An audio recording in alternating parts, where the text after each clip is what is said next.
right now we have this graph, and we're going to be focusing on the area, let's say between, we're going to call that A and B. Now, we're going to be focusing on this area right here as shaded, not because we want to find the area of this section, but we want to find the volume of the solid generated by rotating this area about the x-axis. So before we go any further, I think I need to remind you how to find the volume of a uniform solid. For example, let's look at a cylinder. If we have a cylinder, to find the volume of this cylinder, we have to find the area of the base and multiply it by the height. So in other words, we're saying we're taking the base, finding the area, and we are summing all the bases, and that will give us the volume of the cylinder. Now we are going to use a similar concept, or not even similar, we're going to use the very same concept here in order to find the volume of the solid generated by rotating this area about the x-axis. So let's go about doing that. You should recall that to find the area under a curve, what the cavemen used to do was to draw rectangles under the curve. Now we're going to use that intuition to see if we can find the volume generated by rotating that area about the x-axis. So here we have a rectangle whose width is infinitesimally small, and we represent that width as dx.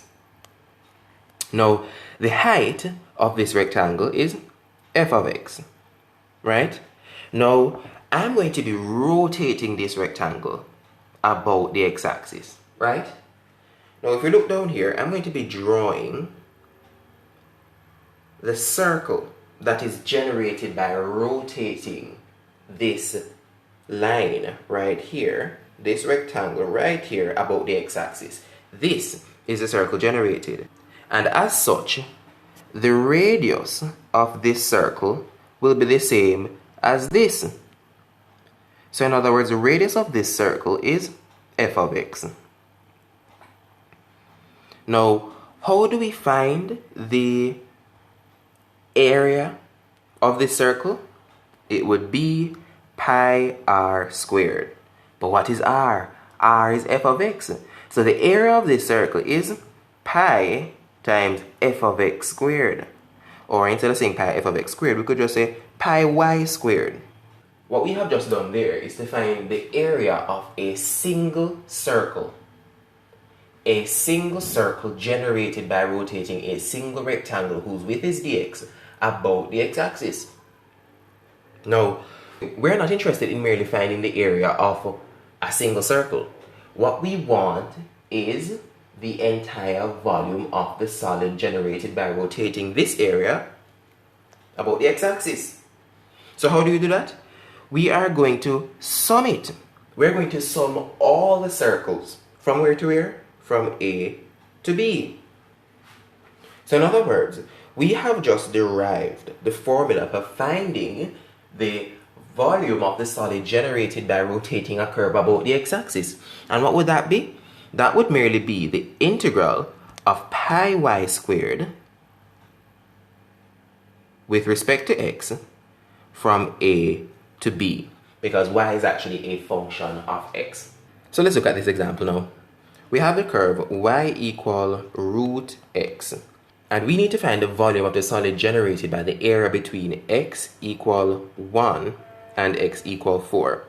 So what's the formula? See it here. So let's do this. From 1 to 4, we will be integrating. Let's take out the pi because pi is a constant. Y is root x squared is x. Integrating with respect to x gives us x squared over 2 times pi. Let's put our equal sign. And we're integrating from 1 to 4. Let us clear this from here so that we have space to finish our working. Substituting 4 into this gives us 4 squared, which is 16 over 2, 8. Multiplying all of that by pi. Substituting 1 into this gives us 1 squared 1. All over 2 would be 1 over 2 giving us 7.5 pi.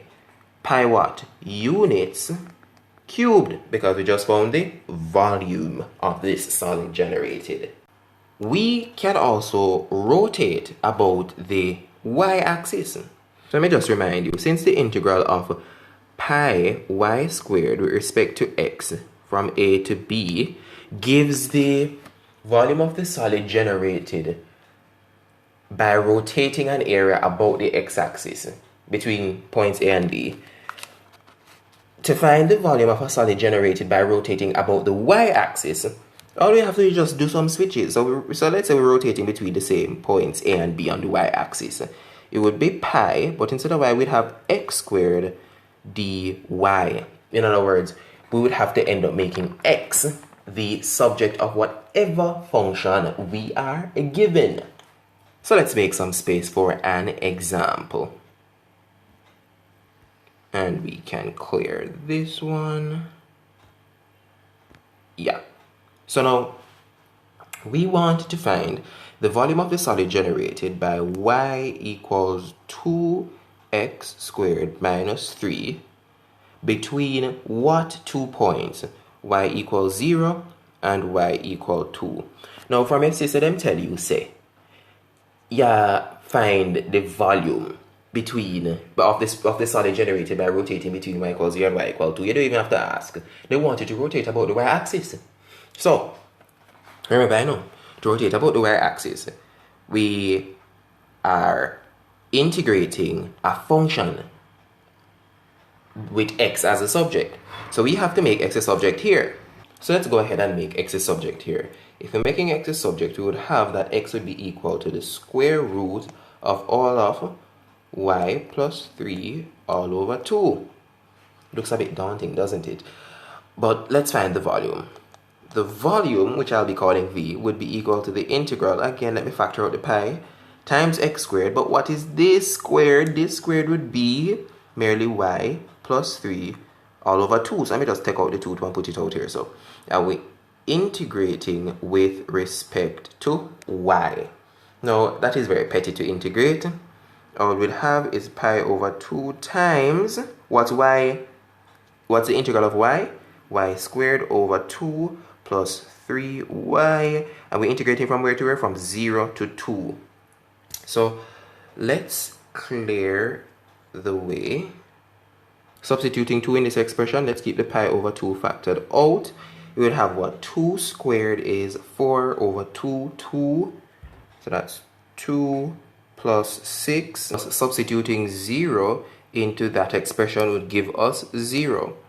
Leaving us with 6 plus 2, 8. That would be 8 pi over 2, which would be 4 pi units cubed. So we can now come to the accurate conclusion that the volume of the solid generated by rotating the area that we wanted to rotate about the y-axis here is 4 pi units cubed.